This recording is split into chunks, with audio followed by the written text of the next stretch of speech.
हम लोग पढ़े थे करंट इलेक्ट्रिसिटी में और हम लोगों ने एक निकाला था ओम्स लॉ को डिराइव किया था करंट और ड्रिफ्ट वेलोसिटी के रिलेशन से। अभी हम लोग ओम्स लॉ क्या है और इसका कैसे इसको वेरीफाई किया गया इस बात के बारे में हम लोग जान लेना चाहते हैं और फिर रेसिस्टेंस के बारे में थोड़ा विस्तृत से जानते हैं।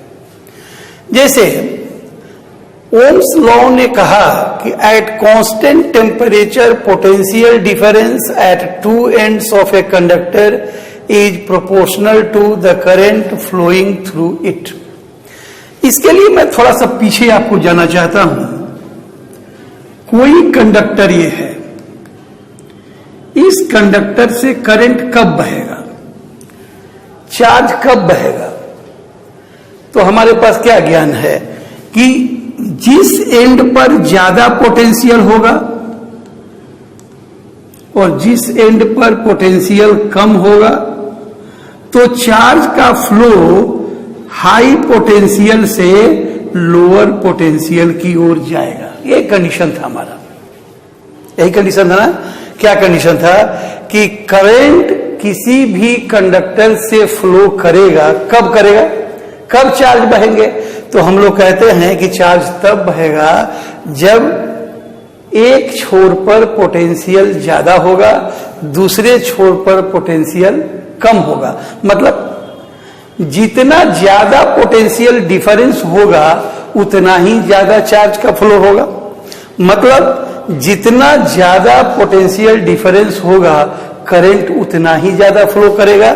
तो ओम्स ने कहा कि पोटेंशियल डिफरेंस जो है, चेंज इन पोटेंशियल डिफरेंस, ये किस पर डिपेंड करेगा, तो amount of current flowing through it. ये कब, ये तब जब टेम्परेचर क्या हो, कांस्टेंट हो। ये बात हम लोग क्लास 10 में भी पढ़े थे। अब यहां सोचिए कि चेंज इन पोटेंशियल डिफरेंस को अगर हम भी कहें तो भी इक्वल्स क्या होगा, एक प्रोपोर्शनल कांस्टेंट आर डाल दीजिए, आई कह दीजिए, where R resistance of conductor. क्या है, आर है रेसिस्टेंस ऑफ कंडक्टर। अब एक क्लियर बात यहां से आ रही है कि ओम्स लॉ को सीधे हम कहते हैं V is equal to I R, कब, एट टेम्परेचर कांस्टेंट। अब चलिए तब V बाई आई को अगर हम देखें, V बाई आई लिखें तो ये हमेशा क्या हो रहा है, आर। मतलब पोटेंशियल डिफरेंस और करंट का रेशियो हमेशा एक कांस्टेंट क्वांटिटी आएगा, क्योंकि आर को आपने क्या कहा था, R is resistance and is proportional constant. मतलब अगर टेम्परेचर कांस्टेंट हो तो किसी भी कंडक्टर से चार्ज फ्लो करेगा, करंट कंस्टिट्यूट उसमें होगा, करंट बहेगा, तो पोटेंशियल डिफरेंस और करंट का रेशियो हमेशा ही कांस्टेंट होगा तब तक जब तक टेम्परेचर कांस्टेंट होगा। अब अगर इसी बात को हम ऐसे सोचें, मान लीजिए हम एक ग्राफ बनाते हैं, पोटेंशियल डिफरेंस वर्सेस करंट, तो हमेशा क्या होगा, हमेशा ये कांस्टेंट क्वांटिटी होगा, हमेशा ये कांस्टेंट क्वांटिटी होगा, हमेशा ये कांस्टेंट क्वांटिटी होगा। और ये किस चीज को बताएगा, ये रेसिस्टेंस को बताएगा। अगर टेम्परेचर कांस्टेंट होगा तो निश्चित रूप से V और I का ग्राफ हमेशा स्ट्रेट होगा। तो हम इस बात को लिख भी देते हैं, We conclude that the graph showing a straight line for VI, then the resistance is constant and Ohm's law will be verified. अगर V और I का ग्राफ स्ट्रेट लाइन हो तो हम दो बातें कर सकते हैं कि जो स्ट्रेट लाइन है वो रेसिस्टेंस को बता रहा है और दूसरा क्या कह रहा है कि ओम्स लॉ वेरीफाइड हुआ। यही बात हमें इस ओम्स लॉ से पता चलता है। क्लियर? तो हम लोग फिर आगे सोचे, चलते हैं यहां, इसको लेकर आइए। अब V और I का ग्राफ आपने खींचा है, ये V है, ये I का ग्राफ खींचा, ये स्ट्रेट लाइन है, तो आपने कहा भाई ओम्स लॉ वेरीफाइड है, ओम्स लॉ करेक्ट है, क्योंकि रेसिस्टेंस कांस्टेंट है, क्योंकि रेसिस्टेंस कांस्टेंट है। लेकिन अगर ऐसा हो, इफ ग्राफ जो आप प्लॉट कर रहे हैं V और I का, ये स्ट्रेट लाइन नहीं हो, तो आप क्या कहेंगे? Ohm's law not valid. क्यों भाई? कि रेसिस्टेंस क्या है? वेरिएबल है। तो आपने दो कंडीशन पाया, एक कंडीशन ए पाया, दूसरा कंडीशन ए कि अगर V और I का ग्राफ आप खींचें और अगर स्ट्रेट लाइन है तो आप कहेंगे ओम्स लॉ वेरीफाइड है। अगर स्ट्रेट लाइन नहीं है, कर्व हो जाता है, तो वैसे कंडीशन में कहेंगे ओम्स लॉ वेरीफाइड नहीं। ऐसा इसलिए हम लोग कहेंगे कि डिफरेंट मटेरियल का अलग अलग प्रॉपर्टीज है और उसके आधार पर ये हम ओम्स लॉ को टेस्ट करेंगे कि वो मटेरियल उसके लायक ओम्स लॉ को वैलिड करता है या नहीं। लेकिन जनरल कंडीशन में हम ये जानते हैं कि अगर टेम्परेचर कांस्टेंट हो तो रेसिस्टेंस उसका कांस्टेंट होगा, क्योंकि V और I का रेशियो हमेशा ही कांस्टेंट होगा और ओम्स लॉ वेरीफाइड होगा। नोट कर लीजिए। अब हमने अभी जस्ट कहा कि V और I का ग्राफ खींचिए, स्ट्रेट लाइन हो, ओम्स लॉ वेरीफाइड होगा। अगर ऐसा नहीं हो तो ओम्स लॉ वेरीफाइड नहीं होगा। अब हम लोग ये सोचते हैं, डिस्कशन करें हम लोग, डिस्कशन फॉर VI ग्राफ। आप सब जानते हैं ग्राफ के बारे में, आपके पास एक आइडिया है, ग्राफ का आइडिया आप भी को अभी भी जानकारी है कि ग्राफ कैसे खींचे जाते हैं। क्लास 9, क्लास 11, क्लास 10, इन सबों में आपको बताया गया कि ग्राफ कैसे खींचें, ग्राफ क्या कहता है, ग्राफ का लैंग्वेज क्या है, ये सब जानकारी आपको हम मान के चलेंगे कि ऐसा है। अब यहां देखिए,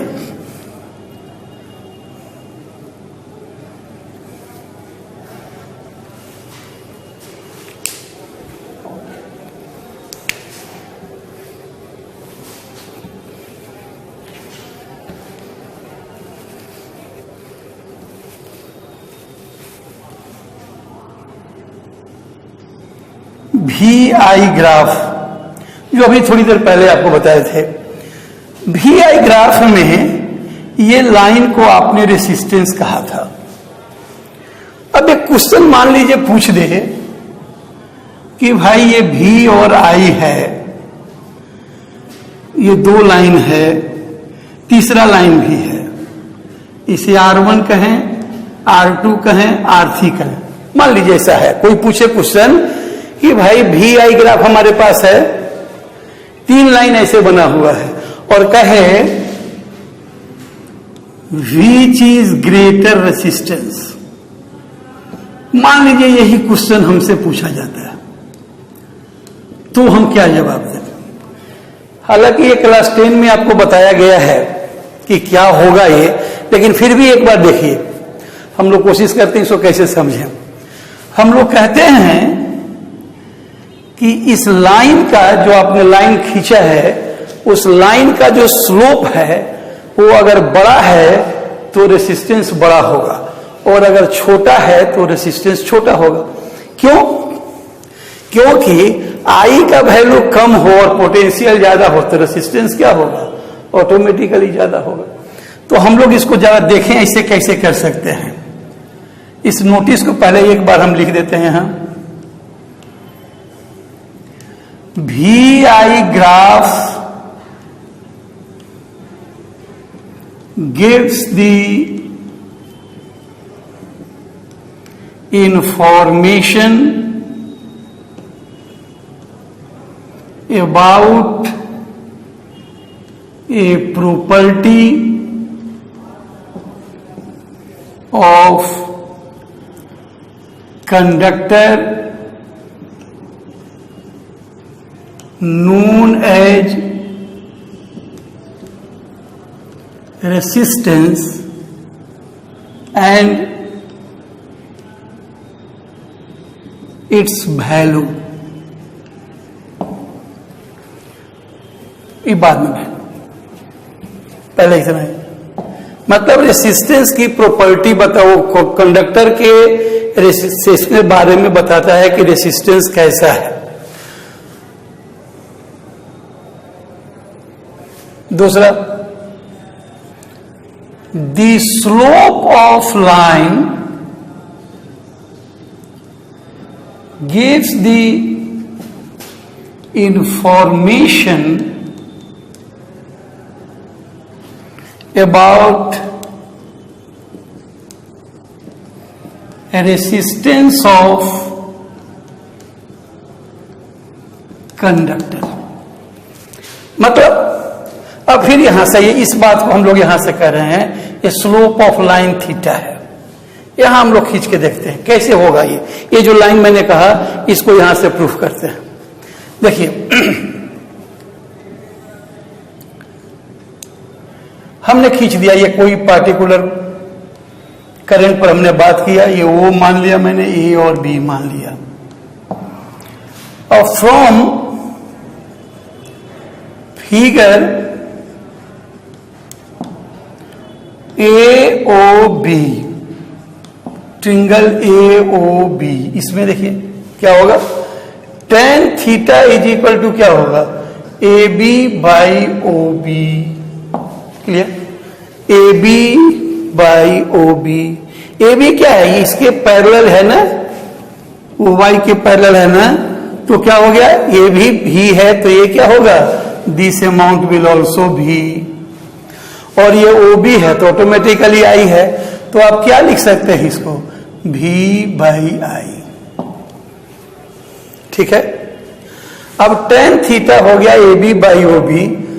if theta is a small, then theta, tan theta is equal to theta, tan theta equals theta, therefore theta is equal to V by I। Clear, तो इसको आप लिख सकते हैं, V by I को तो हम R कहते थे, थीटा है स्लोप, तो लिख सकते हैं slope of line varies as R. मतलब स्लोप ऑफ लाइन जितना बड़ा होगा रेसिस्टेंस ऑटोमेटिकली उतना ही बड़ा होगा। मतलब हमें ये ध्यान रखना है कि जिस लाइन का एंगल ज्यादा होगा उसका रेसिस्टेंस उस कंडक्टर का ज्यादा होगा, जिसका कम होगा उसका कम होगा। अब ये जो क्वेश्चन मैंने पूछा है उस क्वेश्चन को एक बार देख लीजिए। मैंने 3 लाइन खींच दिया था, ए बी सी कहा था, ये R1 R2 R3 3 अलग अलग कंडक्टर हैं। तो हमने क्या देखा कि इसका एंगल θ1 है, इसका एंगल θ2 है, इसका एंगल θ3 है। सबसे बड़ा स्लोप कौन है, θ3। सबसे बड़ा एंगल कौन है, θ3। इसलिए हम कहेंगे कि R3 सबसे बड़ा है। तो हम इसका आंसर ये लिख सकते हैं, θ3 is greater than θ2 and θ1, so R3 is greater than other. This will be your answer. तो हम इस तरह से ये कह सकते हैं कि भाई ओम्स लॉ में ग्राफ अगर हमारे पास दिया हो V और I का, तो हम इजीली ये बता सकते हैं कि रेसिस्टेंस कौन बड़ा होगा कौन छोटा होगा, और रेसिस्टेंस को भी हम ऐसे कैलकुलेट कर ले सकते हैं। क्लियर, इसको नोट कर लीजिए। अब हमने अभी जस्ट आपसे कहा है क्या मिला है, V बाई आई का मतलब हम लोग क्या कहे हैं, V बाई आई का मतलब हम लोगों ने कहा है ये रेसिस्टेंस होगा। अब इस रेसिस्टेंस को थोड़ा हम लोग डीपली सोचे, ये है क्या, किस बात पर डिपेंडेंसी इसकी है और कैसे ये काम करता है।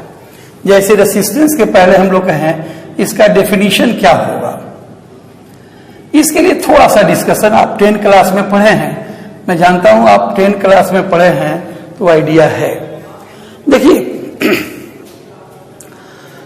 आप आयरन का यूज करते हैं, आप स्टील का यूज करते हैं, आप एल्युमिनियम का यूज करते हैं।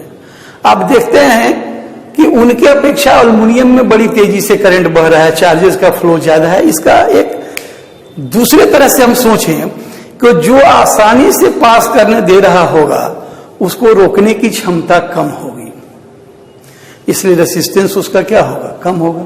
जिसको रोकने की क्षमता कम हो, जो इसको रेसिस्ट करने की क्षमता कम हो, उसका रेसिस्टेंस ऑटोमेटिक कम होगा। तो ये भी तो तय हो गया कि सारे मटेरियल के अलग अलग रेसिस्टेंस है, मतलब हर मटेरियल की अलग अलग प्रॉपर्टी है जिसके कारण वो अपने से गुजरने वाले करंट का अपोज करता है। इसको हम लिख भी देते हैं, दिस इज दी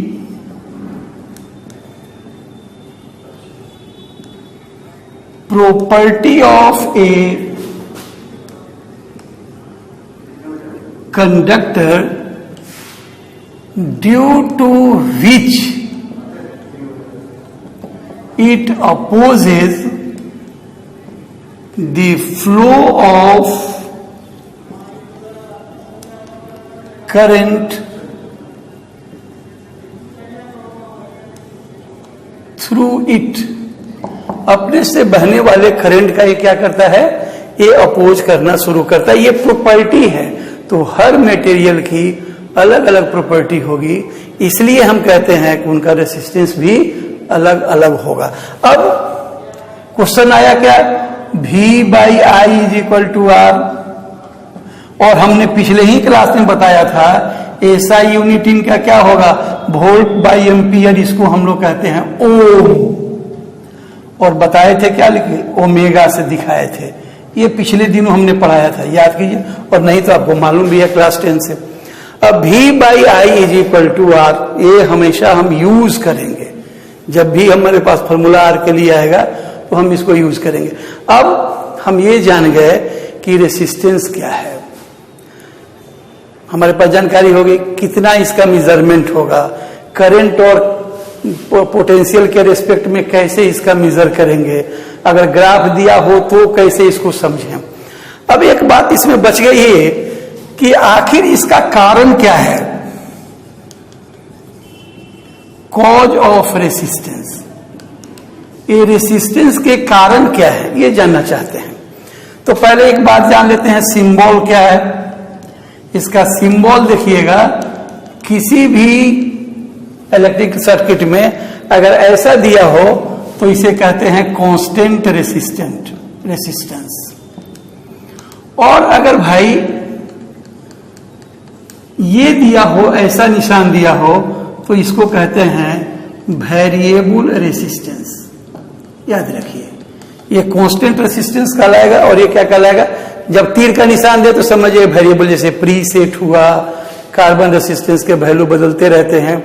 ऐसे अगर रेसिस्टेंस है जो वेरिएबल हैं, प्रीसेट है, आपको रियोस्टेट है, अगर ऐसा है तो उसको कहते हैं हम लोग वेरिएबल रेसिस्टेंस।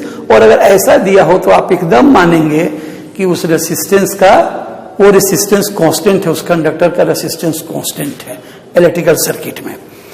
तो रेसिस्टेंस का कारण क्या होगा, अब एक थोड़ा सा हम एनालाइज करते हैं उस आइडिया को, जो शायद आपको याद भी है, फिर से एक बार ब्रीफ करते हैं और ब्रश करते हैं आपके नॉलेज को।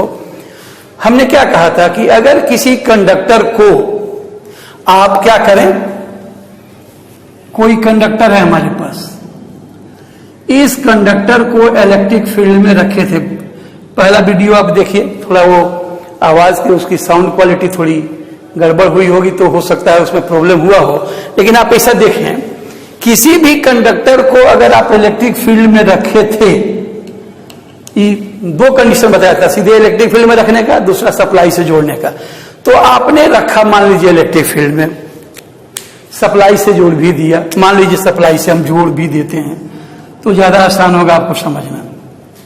क्या होता है, ये जो फ्री इलेक्ट्रॉन इसमें हैं, ये फ्री इलेक्ट्रॉन पहले के अपेक्षा ज्यादा वेलोसिटी से मूव करते हैं in the entire region of the conductor. जैसे मान लीजिए ये आपका ये क्लासरूम ही कंडक्टर हो और इसको आप बाहर से कोई एनर्जी दे दें तो क्या होगा, इसमें हम सब बैठे हों तो क्या होगा, ऑटोमेटिकली सारे के सारे एक्टिव हो जाएंगे, सारे के सारे इधर उधर, ऐसे हमारा नेचर भी है इधर उधर दौड़ रहे हैं तो क्या होगा, इधर दौड़ेंगे रैंडमली दौड़ेंगे तो क्या होगा, उस एनर्जी के प्रभाव में तो क्या होगा भाई, सब आपस में टकराएंगे।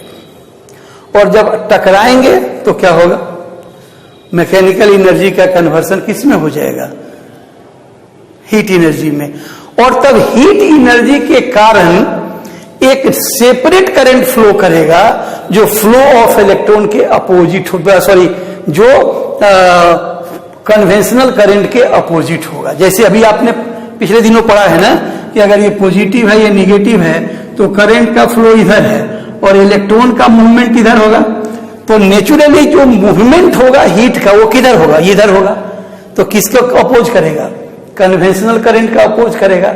यही अपोजिशन जो है उसी को कहते हैं कारण है। किस चीज का, ये रेसिस्टेंस का। ऐसे रेसिस्टेंस के बहुत कारण है, 63-64 कारण बताए गए हैं, लेकिन अभी आपके क्लास में सिर्फ इतना ही जानना है कि रेसिस्टेंस का मूल कारण क्या है, कि भाई ये जो फ्री इलेक्ट्रॉन्स है कंडक्टर के भीतर inside the conductor randomly move करते हैं under effect of the external applied field, और तब ये लार्ज वेलोसिटी से चलते हैं, रैंडमली मूव करते हैं, एक दूसरे से कोलाइड करते हैं, और कोलिजन के पश्चात क्या निकलता है भाई, आफ्टर कोलिजन क्या होगा, हीट पैदा होगा। और हीट के कारण एक सेपरेट करंट फ्लो करता है जो इलेक्ट्रॉन के मूवमेंट के डायरेक्शन में होता है और कन्वेंशनल करंट के अपोजिट। यही कारण है रेसिस्टेंस का। This is the cause of resistance. Clear. फिर नेक्स्ट डे हम लोग करेंगे वीडियो, तो उसमें हम लोग जोड़ेंगे कि ये इसका और भी रेसिस्टेंस को जोड़ेंगे